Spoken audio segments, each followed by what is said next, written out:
Olha aí, meu amigo, saiu uma parte da pesquisa Quaest falando a respeito do Lula no segundo turno, que ele ganharia de todo mundo e etc.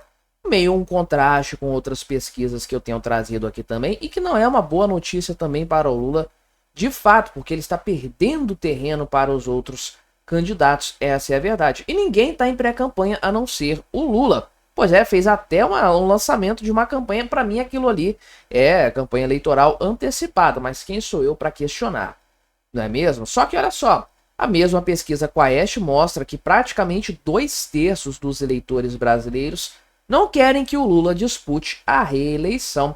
Pois é, o grande problema para a esquerda, obviamente, é que a esquerda não tem ninguém, é o Lula e só ele. Já está definido, já está sacramentado. O Lula será o candidato da esquerda, porque não há alternativa. Qualquer nome, inclusive testados nas pesquisas de opinião, qualquer nome de esquerda vai flopar miseravelmente nas urnas. Então, veja que o Lula de fato está muito enfraquecido sob todos os aspectos, em qualquer ângulo que você olhe a situação, e a reeleição vai ficando cada vez mais distante para ele dessa forma. Vamos conversar então sobre esse assunto, mas antes não se esqueça de se inscrever no meu canal se você ainda não for inscrito.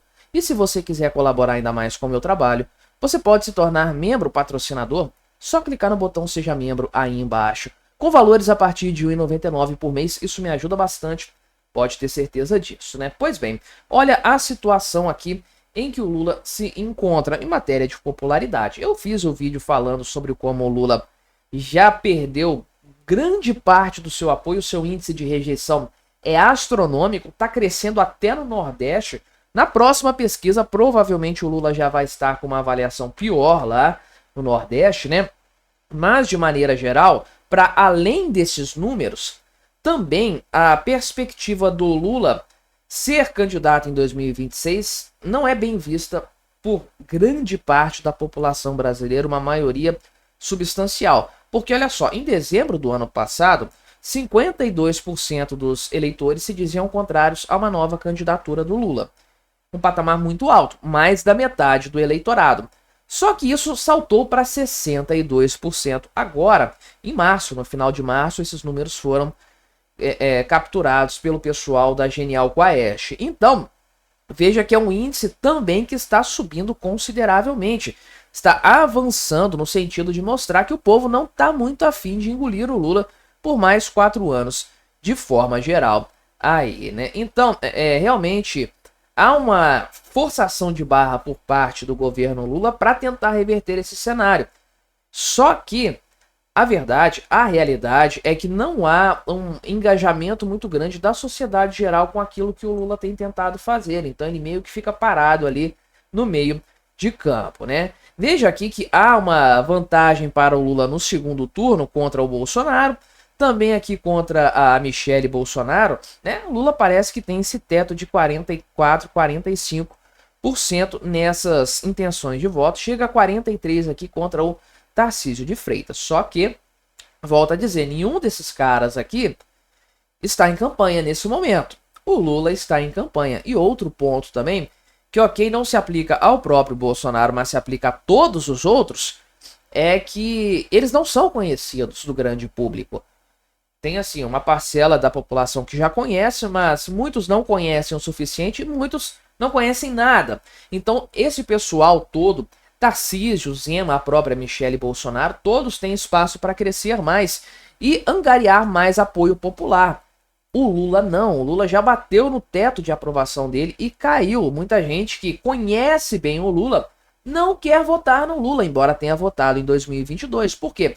Porque a situação é gritante. O Brasil está indo para o buraco muito rapidamente e todo mundo, de maneira acertada, tem colocado a culpa no Lula a respeito dessa história, porque a culpa é dele de fato, né? Enfim, o pessoal aqui, inclusive, nessa pesquisa Genial Quaest, fala a respeito aqui de que o povo, de maneira geral, rejeita partidos políticos, que é uma coisa muito natural. Esse negócio é uma verdadeira zona, um verdadeiro bordel, esse mundo político, partidos políticos, enfim, não tem ninguém com ideologia, não tem ninguém com compromisso real de absolutamente nada. é até esperado, de fato, que as pessoas pensem assim. Mas então, será que a batata do Lula realmente está assando em matéria de reeleição? Eu arrisco dizer que sim, eu já vou explicar.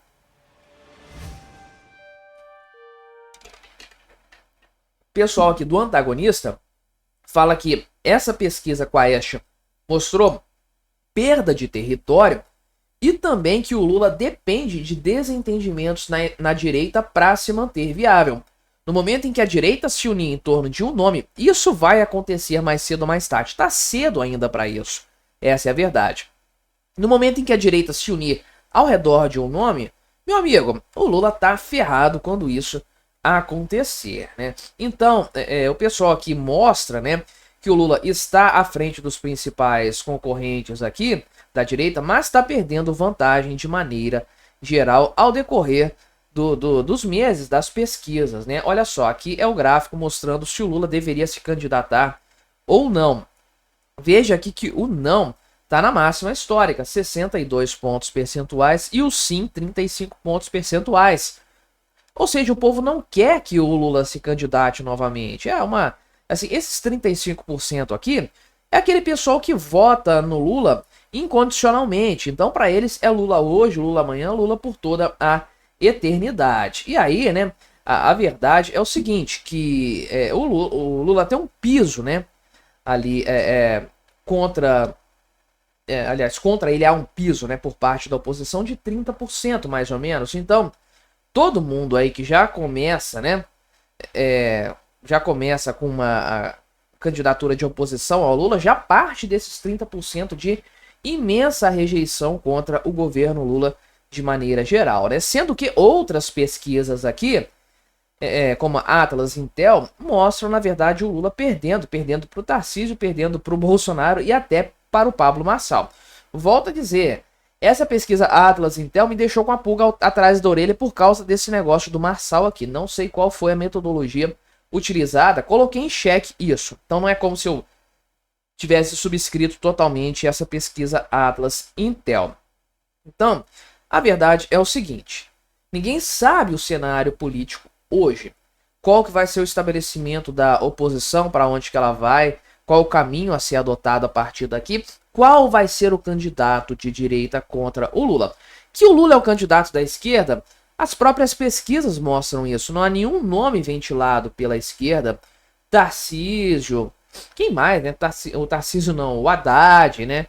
Ninguém mais é ventilado como um candidato sério de esquerda também. Mas não tem tração, não tem capital político. O Lula tá indo para os seus 80 anos, vai disputar a eleição com 80 anos, se eu não me engano. E é o que sobrou para a esquerda, essa é a verdade. Agora ele está se enfraquecendo cada vez mais, uma tendência de piora, já falei sobre isso aqui no canal, expliquei o porquê disso. E na medida, eu penso assim, que a direita se aglomerar ao redor de um nome viável, acabou para o Lula. Eu tenho para mim, pode-se dizer de uma forma esperançosa, talvez, não sei, que a direita vai se organizar ao redor de um nome e vai haver uma convergência para ele. Eu falei lá atrás na vitória do Lula em 2022. É necessário que a direita aprenda a ser estratégica, coisa que ela não foi naquela ocasião. E custou muito caro para o Brasil desde então. Não só economicamente, custou 2 nomes no STF. Pois é, o advogado do Lula e um amiguinho político do Lula.